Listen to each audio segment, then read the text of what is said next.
سیدہ فاطمہ الزہرا سلام اللہ علیہا کا کہ جب نکاح کا موقع آیا تو بہت سارے لوگوں نے آقا کریم صلی اللہ علیہ وسلم کی بارگاہ میں عرضی پیش کی. سرکار نے فرمایا کہ مجھے وحی کا انتظار ہے, مجھے انتظار وحی کا ہے کہ جب حکم ہوگا جس کے ساتھ تو اس کے ساتھ رشتہ طے ہوگا. یہ بار بار روایتیں پڑھی جا چکی ہیں, میں اس کی تکرار نہیں کرنا چاہتا, صرف حصول برکت کے لیے بات آگے بڑھانا چاہتا ہوں. جب حتیٰ کہ صدیق اکبر بھی آئے تو سرکار نے صدیق اکبر سے بھی یہی کہا کہ ابو بکر مجھے اللہ کے حکم کا انتظار ہے. فاروق اعظم تشریف لائے, سرکار نے یہ فرمایا عمر مجھے اللہ کے حکم کا انتظار ہے. تو صدیق و فاروق نے یہ آپس میں مشورہ کیا کہ حضور اس معاملے میں وحی کے منتظر ہیں, یہ ہمیں لگتا ہے کہ اگر یہ سعادت کسی کے مقدر میں ہے تو وہ علی ابن ابو طالب ہے, وہ علی ابن ابو طالب ہے. تو علی کو ڈھونڈو, علی کہاں ہے, اس لیے کہ جلدی سے سرکار کی شہزادی کا نکاح ہو جائے اور جس کے بھی مقدر میں ہے یہ شہزادی اس کے گھر چلی جائے. تو جس وقت یہ دونوں حضرات صدیق اکبر اور فاروق اعظم مولائے کائنات کو ڈھونڈنے لگے تو اس وقت مولائے کائنات ایک انصاری صحابی کے باغ میں اپنے اونٹوں کو پانی پلا رہے تھے یا اونٹ کو پانی پلانے تشریف لے گئے تھے. وہاں پہنچے تو کہا کہ علی ہم یہ چاہتے ہیں کہ فاطمہ الزہرا کے لیے تم رشتہ مانگو, کیونکہ بہت لوگ مانگ چکے لیکن حضور نے جو ہے وہ وحی کے متعلق ارشاد فرمایا کہ انتظار وحی کا ہے. مولائے کائنات رو پڑے, کہا کہ میرے پاس خود کا مکان بھی نہیں ہے اور میرے پاس اتنے اخراجات بھی نہیں کہ میں شادی کر سکوں, لیکن بات تم نے میرے دل کی کہی ہے. تو کہا کہ علی جاؤ اور اللہ کے رسول صلی اللہ علیہ وآلہ وسلم کی بارگاہ میں مدعا پیش کرو. مولائے کائنات نکلے وہاں سے. نکلنے کے بعد اس دن حضور صلی اللہ علیہ وسلم حضرت سیدہ ام المومنین اما جان ام سلمہ رضی اللہ تعالیٰ عنہ کے مکان میں تھے. جیسے ہی اللہ کے رسول کے دروازے پر دستک دی مولائے کائنات نے تو حضرت ام سلمہ رضی اللہ تعالیٰ عنہ سے سرکار نے فرمایا ام سلمہ دروازہ کھول, ام سلمہ دروازہ کھول, اس لیے کہ آنے والا اللہ کا بھی محبوب ہے اور اللہ کے محبوب کا بھی محبوب ہے. یہ آنے والا اللہ کا بھی محبوب ہے اور اللہ کے ابھی دروازہ کھلا نہیں ہے, آواز نکلی نہیں ہے, دروازے پہ دستک ہوئی ہے. سرکار فرماتے جلدی سے دروازہ کھول, آنے والا محبوب خدا و رسول ہے. یہ اللہ رسول سے محبت کرتا ہے, اللہ اس کا رسول اس سے محبت کرتے ہیں, دروازہ کھول. میں نے پوچھا کون ہے, ام سلمہ کہتے ہیں میں نے پوچھا کون ہے, تو سرکار نے فرمایا علی ابن ابو طالب ہے, میرے چچا کا بیٹا ہے, کھول. ایک بہت بڑی مراد لے کر کے آ رہا ہے اور وہ مراد لے کر کے آ رہا ہے اس سے پہلے جبریل مراد لے کر آ چکا ہے. ابھی وہ مراد لے کر دروازے پہ آ رہا ہے اور اس سے پہلے جبریل مراد لے کر آ چکا ہے. ام سلمہ کہتی ہیں اس بات سے مجھے اتنی خوشی ہوئی کہ میں دوڑی دروازہ کھولنے کے لیے, حتیٰ کہ ایسی بے احتیاطی میں دوڑی کہ میں گرتے بچی. اس دن میری خوشی کی انتہا نہ تھی, اس دن میری خوشی کی انتہا نہ تھی جب میں دروازہ کھولنے جا رہی تھی, اس لیے کہ میں سمجھ گئی تھی کہ ہونے والا کیا ہے, کیونکہ اللہ کے رسول علیہ السلام نے بہت واضح اشارہ کر دیا تھا کہ آنے والا کون ہے اور کس مقصد سے آ رہا ہے. میری خوشی کی انتہا نہ تھی, اس لیے کہ بی بی زہرا پاک سے اما عائشہ ہو یا ام سلمہ ہو یا جناب محمونہ ہو یا جناب زینب بنت حجش ہو یا جناب زینب بنت خزیمہ ہو یا جناب صفیہ ہو, یہ ساری خواتین حضور کے گھر کی, حضور کی ازواج مطہرات بالکل دل کی گہرائیوں سے سیدہ فاطمہ سے محبت کرتی تھی. جب سیدہ فاطمہ کے رشتے کے طے کا معاملہ سنا تو حضرت بی بی ام سلمہ کہتی ہیں اتنی میں تیزی کے ساتھ دوڑی کہ میں نے احتیاط کھو دیا, کیونکہ گھر میں یا تو میں تھی یا تو میرے سرتاج محمد عربی تھے اور تیسرا کوئی نہیں تھا. میں احتیاط کھو کر کے دوڑی, گرتے بچی, حتیٰ کہ میں نے دروازہ کھول دیا اور دروازہ کھول کر کے پھر میں پردے کی اوٹ میں ہو گئی, حتیٰ کہ علی آئے اور آنے کے بعد زمین پر بیٹھ گئے. ام سلمہ اس کی راوی ہے, کہتی زمین پہ بیٹھ گئے اور زمین کی طرف دیکھنے لگے, زمین کی طرف دیکھنے لگے. سرکار نے پوچھا علی کیسے آئے ہو, عرض کی یا رسول اللہ آیا تو مراد لے کر ہوں لیکن شرم آتی ہے کہ مراد کیا عرض کروں، مراد لے کر کے آیا ہوں لیکن مجھے شرم آ رہی کہ میں آپ سے عرض کیا کروں۔ سرکار نے فرمایا کہ تو دروازے پر تھا،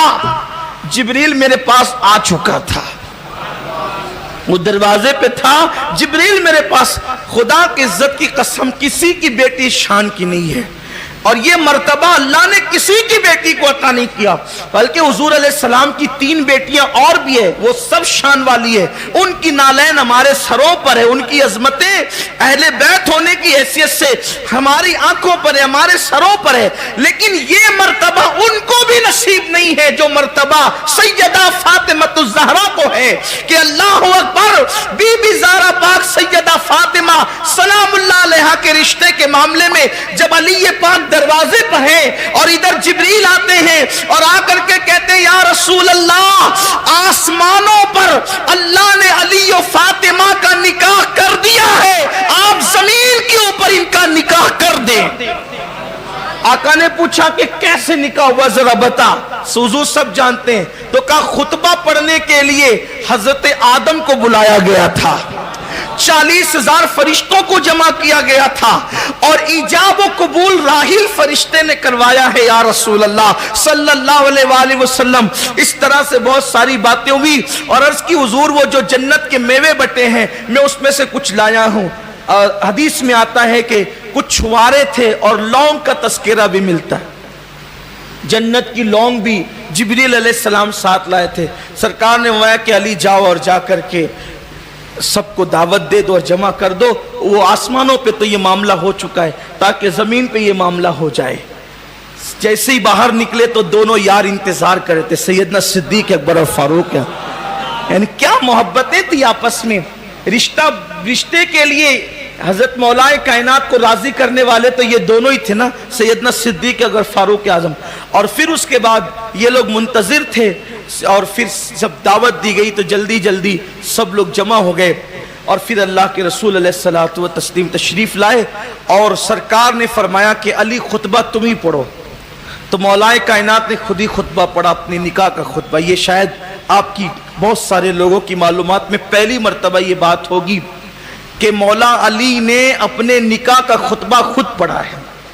عام طور پہ ایسا نہیں ہوتا ہے کہ دولہا خطبہ پڑھتا ہے، لیکن یہ علی کی شان ہے، یہ علی یا مرتضیٰ کی شان ہے کہ اپنے نکاح کا خطبہ خود ہی پڑھا ہے، اور اس کے بعد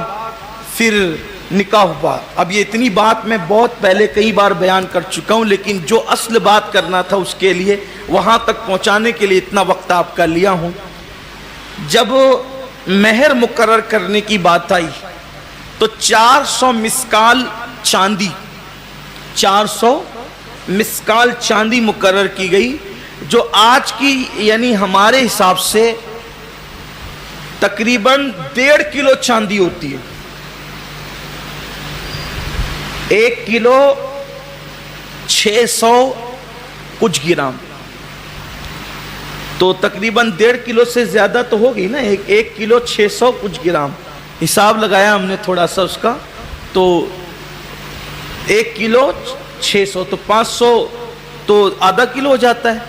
اور 600 آدھا کلو سے زیادہ ہو گیا، اور پھر کچھ گرام 16 یا 32 گرام ایسے کچھ تھا، وہ جو اوپر کا میرے ذہن سے فگر نکل گیا، تو لیکن یہ ہے کہ تقریباً 1.5 کلو چاندی یہ مقرر ہوا مہر۔ لیکن جب یہ مہر مقرر کرنے کے لیے سیدہ فاطمہ کے پاس آئے، اصل بات جو کہنی وہ یہ ہے، اس نکاح کا جو انوکھا مہر تھا، ظاہری مہر تو یہی تھا جو چاندی میں نے عرض کیا، لیکن اس کا جو انوکھا مہر تھا جس کا تذکرہ نزہۃ المجالس میں بھی ہے، امام نصفی نے بھی اس کا ذکر کیا ہے، ملا معین الدین نے بھی اس کا ذکر کیا ہے، اور بہت سارے محدثین نے اس کا تذکرہ فرمائے۔ اصل مہر پاک بی بی زہرا پاک کا یہ تو چاندی تھا ظاہر، لیکن جب اللہ کے رسول تشریف لائے سیدہ فاطمہ کے پاس، فاطمہ میں تمہارا نکاح علی سے کر رہا ہوں اور مہر اتنا مقرر کیا ہے، تمہاری کیا مرضی ہے؟ سیدہ نے عرض کیا ابا جان، یہ مہر تو چاندی اور سونا اور پیسے دھیلے تو یہ سبھی کے مہر مقرر ہوتے ہیں، اگر آپ کی بیٹی فاطمہ کا بھی یہی مہر مقرر ہوا تو پھر بڑی بات کیا ہے؟ کیا بڑی بات ہے؟ تو سرکار نے فرمایا کہ پھر تم کیا چاہتی ہو؟ تو اس کی حضور ظاہر تو یہی رہے، لیکن میرا مہر میں خود مقرر کروں گی، میں اپنا مہر خود مقرر کروں گی، اور میرے مہر یہ ہے کہ آپ کی امت کو اللہ میرے مہر میں بخش دے، آپ کی امت کو اللہ یہ انوکھا مہر کسی کا نہیں ہو سکتا۔ اور دیکھیں امت، بابا کی امت سے پیار کتنا ہے۔ اگر آج ہم امتی ہو کر سیدہ فاطمہ سے محبت کر رہے ہیں یا پیار کر رہے ہیں، کوئی بڑی بات نہیں ہے۔ ان کی یاد میں اگر ہم محفل سجاتے ہیں، ہر سال یاد سجا لی ہے، کوئی حق ادا نہیں ہو سکتا۔ کسی کو اپنے خاندان سے پیار ہے، کسی کو خطے سے، قبیلے سے، لیکن محبت کتنی ہے باپ کی امت سے، بابا کی امت سے محبت کتنی کہ یا رسول اللہ میرا مہر جو ہوگا وہ یہ کہ اللہ تبارک و تعالی مجھے لکھ کر دے، اللہ مجھے لکھ کر کے دے کہ